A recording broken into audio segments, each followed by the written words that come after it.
We now turn to leaders of industries in Hampton Roads for their perspectives on the case for career and technical education. First, please welcome Mike Petters, President and CEO of Huntington Ingalls Industries, the parent corporation of Newport News Shipbuilding.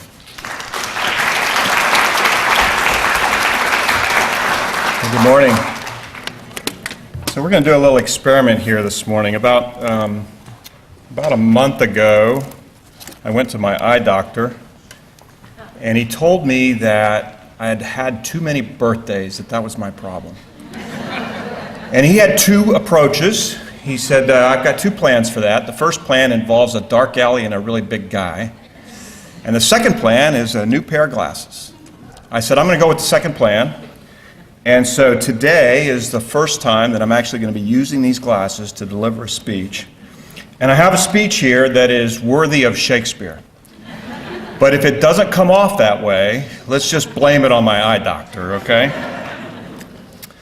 So thanks for being here today. This is a really important conference. Welcome to all of you.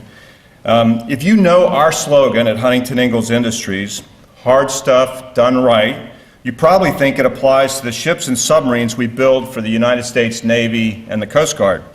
And you're right about that, but it applies to everything that we do, including a wide range of government services work at our year-old Technical Solutions Division. And it applies to the processes we use to do our work, always trying to do each job better than the last and creating value for our customers and shareholders. And most importantly, it applies to the people who do it. If our greatest resource is our people, our greatest accomplishment and our greatest continuous challenge is recruiting, training, and retaining nearly 39,000 men and women, not only here in Virginia, but in 42 states across the country. Fortunately, we're pretty good at it, and because of that, we're frequently asked to speak on the topic of workforce development. So everywhere I go, whether it's a Virginia Chamber of Commerce event in Richmond, or the Committee for Economic Development in Washington, D.C., or the Wall Street Journal CEO Council in New York, or a panel right here in Newport News, everyone agrees that we need to fill the skills gap. And everyone says we need more science, technology, engineering, and math professionals. So if we're not getting what we want out of the system, what are we putting into it? Well, at HII, we invest $100 million a year in workforce development. We run apprentice schools, not just the one here in Newport News, but one at our Ingalls Shipbuilding Division in Mississippi. And we also started a scholarship fund to help the children of HII employees. And while it includes monetary awards for students at traditional four-year schools, we included awards for students at two-year schools like Thomas Nelson. And as a demonstration of our commitment to early education, we also give awards to families with children in pre-K readiness programs. To really fill that skills gap, which most people relate to STEM jobs and careers in technical fields, it does require business, government, and educational systems to all work together. Now, the educational systems actually have a very big role to play, and sometimes I think they might be missing the big picture. So let me pose a question. Who is the customer in education? Is it the parents? Parents certainly have a voice. How about the future employers? As I said, we have nearly 40,000 employees in 42 states. I think we'd like to have a vote. Is it the school or the university? Rankings matter. Well, come with me for a minute and let's think about the possibility that the customer is the student. And that is where everyone should be investing their time and energy to create success. Now that sounds simple, but it's really not. Too often, I hear of someone who wanted to be a doctor or who wanted to study engineering, but that first biology or chemistry or calculus class did them in, and they weren't confident enough to keep going. Did anyone try to help them with their confidence? Did anyone say, hey, it's okay, I took calculus twice, I took statistics twice? Because ladies and gentlemen, that was me. I took algebra twice, I took trigonometry twice. I took calculus twice. I have a BS in physics, and I went through the Navy's nuclear engineering program. I passed it the first time. I learned it the second time. In my opinions, colleges need to focus more on what success looks like for the student than on what success looks like for the school. So let's take college rankings. The more people you turn away, the higher you're ranked. Now, I realize this is an oversimplification, but shouldn't higher education be focused on embracing those that want to learn, even if they learn at a different pace, in a different way? As CEO, I'm constantly telling my leadership team to have good people. Now, you notice I didn't say hire good people. This is about your mindset as a leader, and maybe your mindset as a teacher and as a school. So let me tell you a story here to illustrate what I mean by that. During my days at the Naval Academy as a student, I was told a story that to me really illustrates the mindset about having good people. So there was this ship at sea during the Vietnam War. Yeah, I'm not old. The stories we were hearing at the Naval Academy were about Vietnam. Whenever General Quarters was called on this ship, the sailors in the Command Information Control Center, the CIC, they would come to their station and they would write all the operational data on plexiglass using grease pencils. You've probably seen that in the movies where the sailors are, it's actually quite a skill because they actually have to write everything backwards so that the folks can actually read the information. Well, on this particular ship, the quartermaster, who's responsible for the CIC and responsible for all of the supplies that are there, he noticed that after every single general quarters was secured, there were no grease pencils left on the stands. So he complained about having to go out and get new grease pencils to the executive officer. Well, the ship's XO said, "Why do you have to buy grease pencils?" And he said, "Well, these sailors are coming to CIC and they're doing what they need to do, but then afterwards, they're stealing the grease pencil. These sailors are thieves." Now, how many of you have ever stolen a grease pencil? We're not going to take names down, but how many of you have ever stolen one? How many of you can think of an alternative use for a grease pencil? And yet, the sailors were thieves because they were stealing. Well, the XO actually recognized what was going on here. He pointed out that the reason the sailors were taking the grease pencils was because they wanted to make sure that when they got called to general quarters again and showed up, that they'd be able to do their job. And if there was no grease pencil on the stand, they'd have one in their pocket. So he instructed the quartermaster to go out and buy 10 boxes of grease pencils and ensure they were always on the stand after general quarters was secured. And the funny thing about that is he bought 10 boxes of grease pencils and he got 5 more back from the sailors. Because once they knew that the grease pencils would be there, they knew they didn't have to carry those sloppy grease pencils around in their pockets. But what I want you to look at here is the mindset of the XO. The quartermaster pointed out that these sailors were all thieves.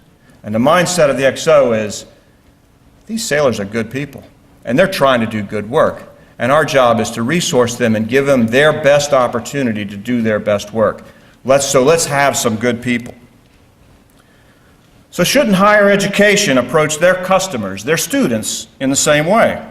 So maybe it's time we ask ourselves, are America's institutions of higher learning working to solve the STEM problem, or are they adding to it? That's a complicated problem, but I think we can make a big difference with some different approaches. For example, technology is fast, but technical education doesn't have to be. So think about that. Technology is fast, but technical education doesn't have to be. Let's slow down the curriculum. Let's create an educational process that helps everyone succeed in their chosen fields, not one that weeds out those when they decide they can't cut it. Now, that doesn't mean we'll all be brain surgeons, but it means if I want to be a brain surgeon, I shouldn't give up on that dream because I didn't pass calculus in my freshman or sophomore year of college.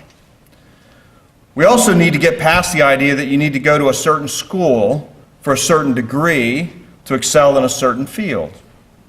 The truth is, what may well be a good engineering school for one student might not be a good engineering school for another student for any number of reasons. Trust me, HII employs more than 5,000 engineers, and they didn't all go to Old Dominion University or Virginia Tech or North Carolina State. Many of them started right here at Thomas Nelson Community College. And you know what? Of those 5,000 engineers, I can guarantee that some of them had to take statistics or thermodynamics or another course twice because they didn't quite get it the first time. And I'm okay with that.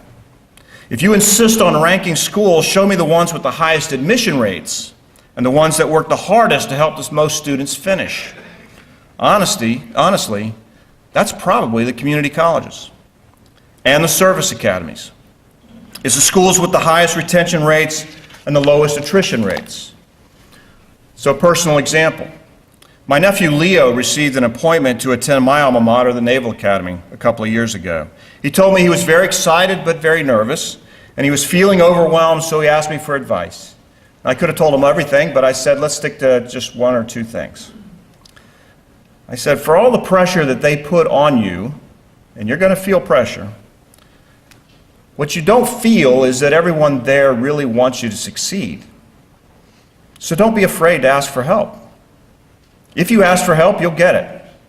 And not because they will be lowering standards, but because they'll work with you so that you can meet the standards. Now, I'm not saying that everyone who starts at the academy finishes, but everyone who wants to and is willing to do the hard work will get an abundance of help along the way.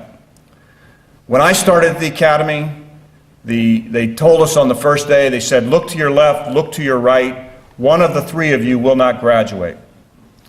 I think that today they graduate over 90% of the folks they admit. I think those years, 35 years ago when I was there, that was a signal that it was a hard school, was that 1/3 of you won't make it. Now I think it's a sign of it's a great school when over 90% of you will make it. There are helpers everywhere. Teachers, family members, friends, mentors, tutors, counselors, bosses, babysitters. They all form a critical support system for the most important element of the pipeline, the students. So Thomas Nelson is helping. Senator Kane's Career and Technical Education Caucus is helping. And as I mentioned earlier, HII is helping.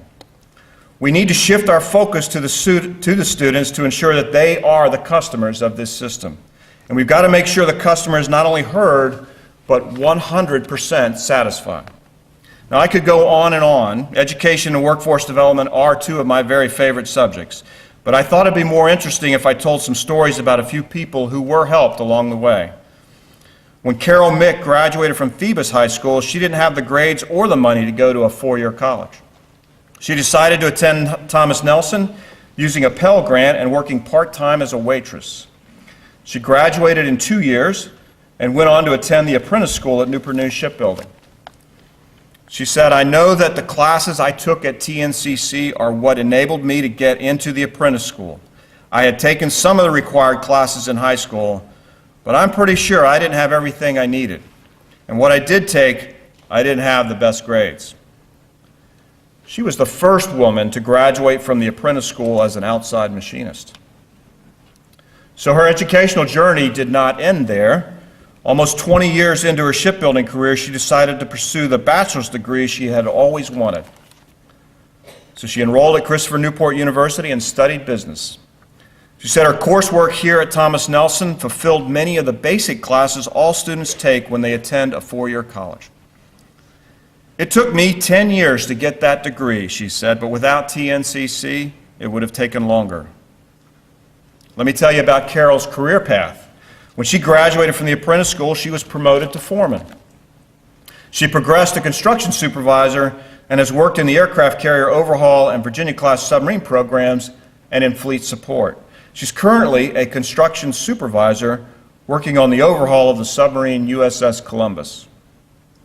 For Wayne Evans and his 3 siblings, growing up in a single-income, blue-collar home meant traditional college was out of the question. Graduating high school in the Evans household meant getting a job and paying your way, he said. Upon the recommendation of his vocational education teacher, he enrolled at the apprentice school. Getting paid while going to school, he said, what a great opportunity. He performed well enough to join the advanced curriculum track, which included courses taught by Thomas Nelson professors right in the shipyard. He ended up pursuing an associate's degree in mechanical engineering technology. The shipyard helped him, letting him rotate between first and third shifts while he attended classes at night. Thomas Nelson was geared toward the adult learner, he said, while the traditional colleges in the area were catering to the traditional full-time student, mainly on a daytime basis. Wayne was also helped by his family, who instilled in him a great work ethic. His father was a carpenter who never missed a day of work. His uncle was a commercial fisherman who was the first to leave the dock every day and the last to return. And his grandfather on his mother's side was a shipyard welder. Wayne was the first person in his family to earn a degree of any kind. He went on to earn a bachelor's degree from St. Leo University. He currently works as a director of general manufacturing on the aircraft carrier John F. Kennedy.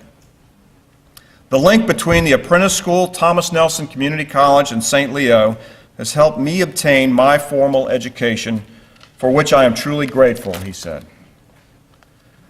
Deborah Truman took a much different path, serving in the Navy for 20 years and then enrolling in Thomas Nelson's engineering program.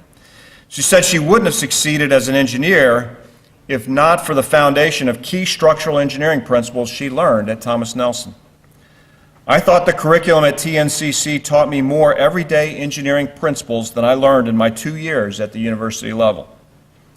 I would highly recommend TNCC as the school to start with, not just for the money it saved, but because the education was extremely significant in helping me succeed as an engineer.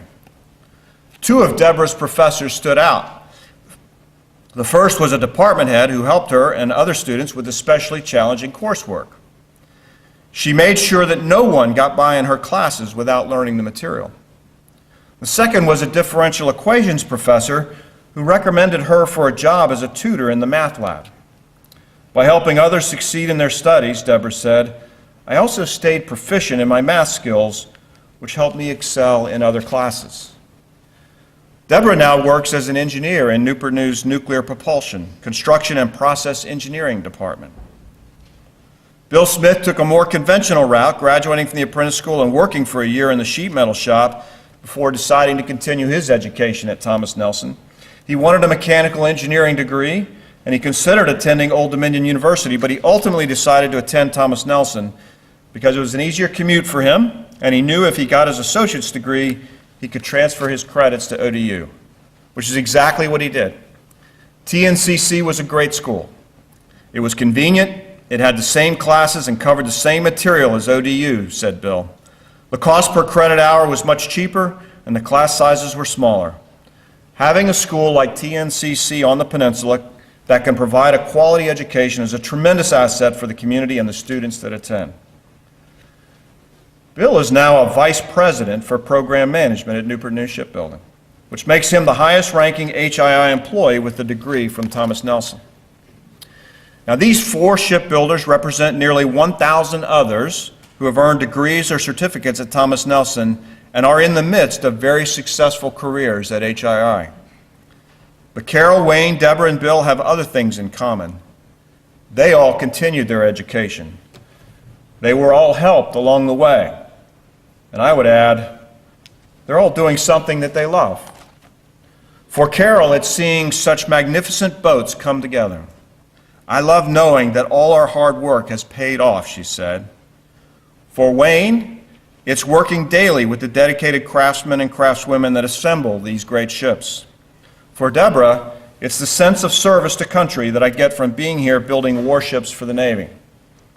I love being on the waterfront and helping the trades get their job done right, she said. And for Bill, it's the fact that every day brings a different challenge. The company recognizes what we do has a positive impact of not only the business, but on the Navy as a whole, he said. Career and technical education is the bridge that gets many students from where they are to where they want to be. So let's get more people into these critical programs and then let's do everything we can to help them finish. And let's give them the tools they need to change their lives and pursue what they love. Now, at the beginning of my remarks, I briefly mentioned the Committee for Economic Development, which is a nonprofit and nonpartisan, business-led public policy organization that delivers well-researched analysis and reasoned solutions to our nation's most critical issues, including career readiness. Last year, the CED published a report that recommended 5 specific areas for improving career readiness. 1, coordination and collaboration among stakeholders. 2nd, communication among stakeholders. 3rd, tools, resources, and support to identify career pathways. 4, work-based learning opportunities. And 5, development of soft skills. The common thread, the CED said, is a goal of helping students navigate a path toward a successful and rewarding career. So I'll simplify that just a bit and say, have good students. Thank you all very much.